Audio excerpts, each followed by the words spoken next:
नमस्कार, आप देख रहे हैं विशेष। मैं हूं श्वेता सिंह। एक झटके में पाकिस्तान की सेना और खुफिया एजेंसी के इशारे पर काम करने वाले 6 जासूस पकड़े गए तो पाकिस्तानी आतंक के कई चेहरे बेनकाब होते गए।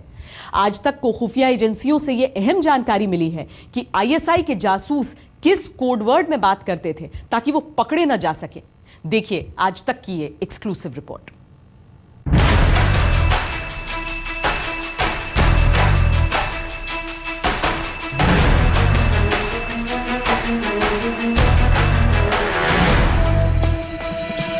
ये वतन के वो गद्दार हैं जिन्होंने पैसों के लिए ईमान से सौदा किया और देश की आबरू को पाकिस्तान में बेचने का मंसूबा बनाया। पाकिस्तानी खुफिया एजेंसी के जासूस कैफतुल्लाह और इसके लिए काम करने वाला बीएसएफ का जवान अब्दुल रशीद पकड़े गए तो ये भी पता चलने लगा कि कैसे देश को धोखा देने के लिए ये कोड की भाषा बोलते थे। वो काफ़ी सारे जो हमने कल आपको बताया था कि security deployment of forces, BSF का डिप्लॉयमेंट, उसी के वो टेक्निकल वर्ड्स भी हैं जिसमें जैसे ऑर्बिट बोलते हैं कि order of battle. Order of battle में यही होता है कि भाई उसकी फोर्सेस की कौन सी ब्रिगेड, कौन सी आर्टिलरी यूनिट, कहाँ पे उसकी डिप्लॉयमेंट होगी, ये सारी चीज़ें वो टेक्निकल टर्म्स हैं। हमने उसको आपको जनरल टर्म्स में कल बताया था, तो वही सब है। और जब ये फ़ोन पे बात करते थे तो कुछ कोड वर्ड वगैरह यूज़ करते थे, तो वो सारा इंट्रोगेशन अभी चल रहा है। अब आप देखिए कि कैसे कैफतुल्लाह और रशीद कोर्ट में बात करते थे। भाईजान एक्सरे भेज दिया है। अब आप सोच रहे होंगे कि सेना और सुरक्षा की जासूसी में भला एक्सरे कहां से आ गया। इस एक्सरे का कोड अर्थ आपको बताएं, इससे पहले कोड वर्ड में इनकी बातचीत का एक हिस्सा और सुन लीजिए। भाईजान आपको डॉक्टर की दवा और एक्सरे भेज दिया है। अब आप ये भी जानना चाहेंगे कि एक्सरे के साथ डॉक्टर की दवा क्या है, तो पहले हम आपको बताते हैं कि वतन से गद्दारी करने वाले कैफतुल्लाह और अब्दुल रशीद कोड में किन किन शब्दों का इस्तेमाल करते थे। इनके इस्तेमाल के शब्द के दवा, एक्सरे, भाईजान, डॉक्टर, सर्जन।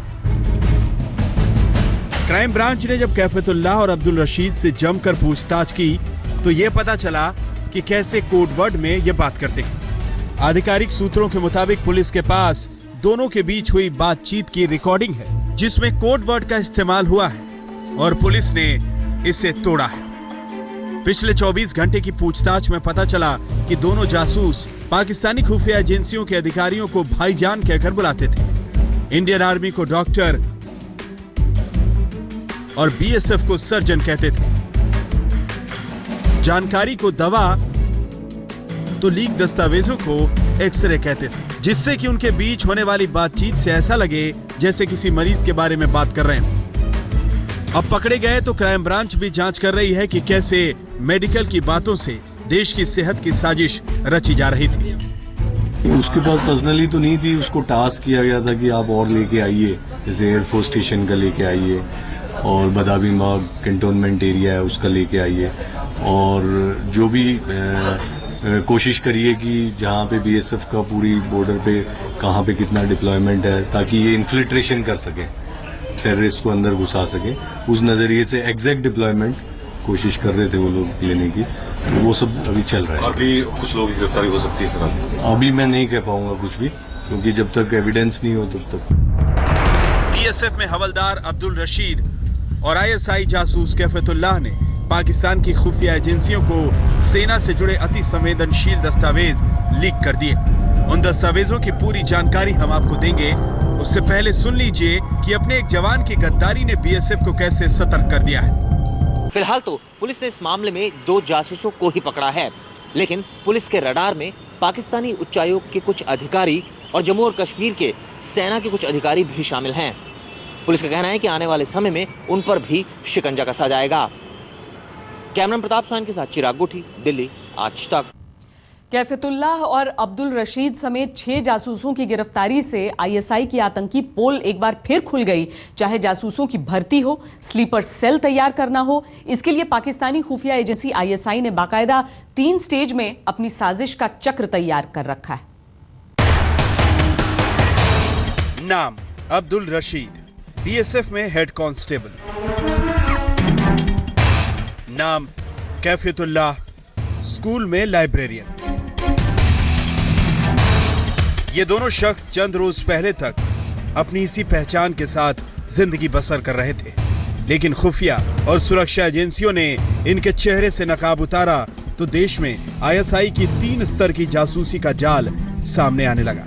हम आपको दिखाते हैं कि कैसे आईएसआई ने जासूसी का मकड़ जाल बना रखा है, जिसकी आड़ में वो हिंदुस्तान को खोखला बनाना चाहता है। इंटेलिजेंस वॉरफेयर और स्पाइंग ये कंटिन्यूअस प्रोसेस है, विभिन्न कंट्रीज करते रहते हैं। पाकिस्तान तो हम लोगों का चूँकि हम लोग के रिलेशंस नॉर्मल नहीं है, दुश्मनी तौर पर ही हैं, तो वो ज़्यादा करता है पाकिस्तान। सूत्रों के मुताबिक पहले लेवल में वो जासूस होते हैं जिनका सीधा ताल्लुक आईएसआई या पाक एजेंसी से होता है। इन जासूसों को सीधे पाकिस्तानी खुफिया एजेंसी आईएसआई से पैसा मिलता है। इनका काम आतंकियों की भर्ती और टारगेट पर उन्हें लाना होता है। इन जासूसों को हर महीने तनख्वाह मिलती है। ऐसे जासूस देश भर में फैले हैं जो पाकिस्तानी आर्मी और आईएसआई से सीधे संपर्क में हैं। सूत्रों के मुताबिक दिल्ली में ही ऐसे 5-6 संदिग्ध हैं। अब हम आपको वतन के गद्दारों के दूसरे स्तर पर ले चलते हैं। इस स्तर पर स्थानीय मुखबिर शामिल होते हैं, जिनका काम रेकी करना, टारगेट की तस्वीर लेना और यह तय करना होता है कि धमाका कहां करना है। इसके लिए उन्हें असाइनमेंट के आधार पर पैसे दिए जाते हैं। ये रकम कई बार लाखों में जाती है। रिक्रूटमेंट के वेरियस मेथड्स हैं। वो मोटिवेट करता है विभिन्न ग्राउंड्स पर, रिलीजन के ग्राउंड पर या विभिन्न ग्राउंड्स पर मोटिवेट। एक तो मोटिवेशन हुआ, दूसरा ब्लैकमेल हुआ, तीसरा प्रोवोलोवन हुआ, वो भी मोटिवेशन में ही आएगा। मोटा मोटी इसको आप क्लासिफाई कर सकते हैं मोटिवेशन या blackmail, one of the two. हाँ, ये 2 कैटेगरी में आप क्लासिफाई कर सकते हैं। जासूसी कराने का काम दुनिया के तमाम देश एक दूसरे के खिलाफ करते हैं। पाकिस्तान भारत के खिलाफ कुछ ज्यादा करता है। अब आप गद्दारी का तीसरा स्तर देखिए। तीसरे स्तर पर स्थानीय स्लीपर सेल्स सक्रिय होते हैं, जिनमें ज्यादातर नौजवान होते हैं। इनका मुख्य काम मेला और दूसरी छोटी छोटी जगहों पर धमाका करना होता है। इस स्लीपर सेल में काम करने वाले कुछ आतंकियों को 6 से 9 महीने के लिए पाकिस्तान भी भेजा जाता है। ये सभी आतंकी बांग्लादेश या नेपाल से होकर पाकिस्तान तक पहुंचते हैं। आमतौर पर ऐसे स्लीपर सेल को 15 से 20 हजार रुपए दिए जाते हैं। एक तरफ आईएसआई सीमा पार से आतंकवादियों को बंदूकें थमाकर भारत के खिलाफ बड़ी साजिश रच रहा है, तो दूसरी तरफ अपने एजेंटों के जरिए भारत की गुप्त सूचनाएं लीक कराने की कोशिश में जुटा हुआ है। खुफिया सूत्रों से मिली जानकारी के मुताबिक आईएसआई के एजेंट 3 स्तरों में काम करते हैं और भारत के खिलाफ बड़ी साजिश रच रहे हैं, जिस पर भारतीय खुफिया एजेंसियों ने शिकंजा कस दिया है। कैफियतुल्लाह और अब्दुल रशीद की गिरफ्तारी के बाद आईएसआई के आतंकी मकड़जाल को तोड़ने में खुफिया और सुरक्षा एजेंसियां जुट गई हैं।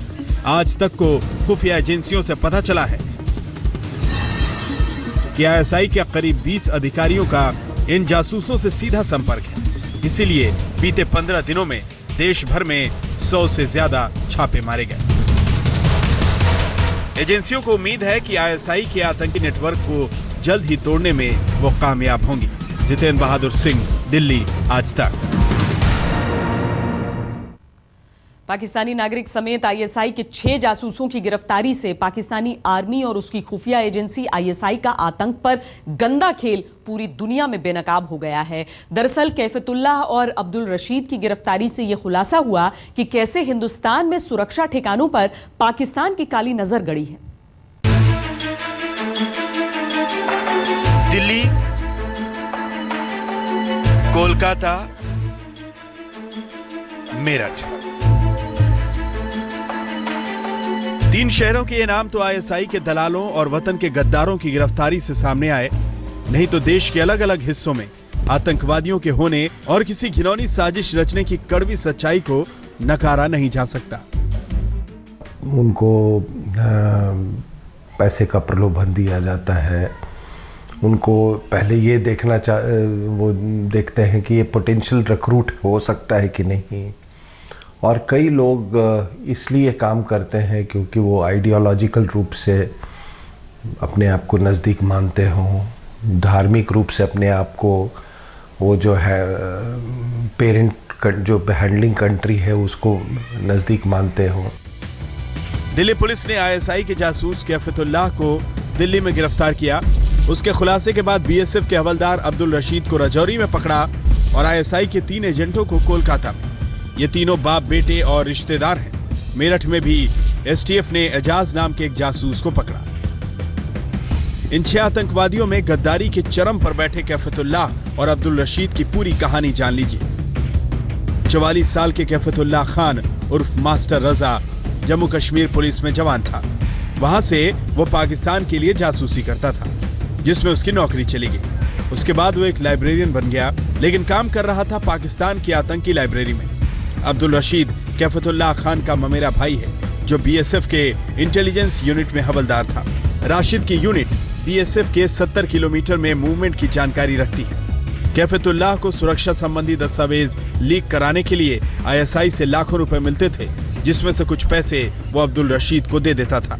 आज तक को मिली जानकारी के मुताबिक इस जासूसी में पाकिस्तानी उच्चायोग के भी कुछ लोग जुड़े थे। कैफतुल्लाह के बारे में यह भी पता चला कि ये भोपाल से झांसी के हथियार खाने तक पहुंचना चाहता था, लेकिन समय से पहले इसका भंडाफोड़ हो गया। चिराग गोठी के साथ संजय शर्मा, दिल्ली आज तक। मेरठ में जासूसी के चक्कर में ही एक पाकिस्तानी नागरिक भी पकड़ा गया, जिसने हिंदुस्तानी होने का नकाब ओढ़कर यहीं पर शादी कर ली थी, लेकिन पाकिस्तान के लिए जासूसी कर रहा था।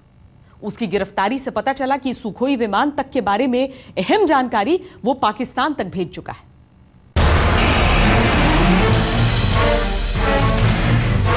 पाकिस्तान का रहने वाला एजाज बांग्लादेश के रास्ते भारत पहुंचा और यहां बरेली में वीडियोग्राफी करने के नाम पर रह रहा था, लेकिन वास्तव में तो यह आतंक फैलाने की वीडियोग्राफी कर रहा था। मगर उसका सच खुला तो हिंदुस्तानी पत्नी भी सजा की मांग कर रही है। अब तो हमारा जिंदगी तो बेकार हो चुका है इतना लंबा। तो हम तो यही कहेंगे कि अगर इन्होंने ये गलत काम किए हैं, गलत काम का कुछ उनका सजा मिलना चाहिए थोड़ा बहुत, ताकि हिंदुस्तान का जो गलत किए छोड़ दे, तौबा कर दे। हम तो यही कर सकते हैं। एजाज के पास से सेना के गोपनीय दस्तावेजों के अलावा लैपटॉप, मोबाइल और कई सिम कार्ड भी बरामद हुए हैं। एजाज ने मिराज विमानों की लैंडिंग से लेकर सुखोई विमान तक की अहम जानकारियां आईएसआई को दी। इसके लिए उसे 5 से 8 लाख रुपए आईएसआई दे चुकी है। इसके अलावा पाकिस्तान में उसके परिवार को 50,000 रुपए महीने दिए जा रहे हैं। अब ये एजाज भी पाकिस्तान की और भी घिनौनी तस्वीर पेश करेगा। बरेली से कृष्ण गोपाल राज के साथ आज तक ब्यूरो। विशेष में इतना ही। देश और दुनिया की बाकी खबरों के लिए आप देखते रहिए आज तक।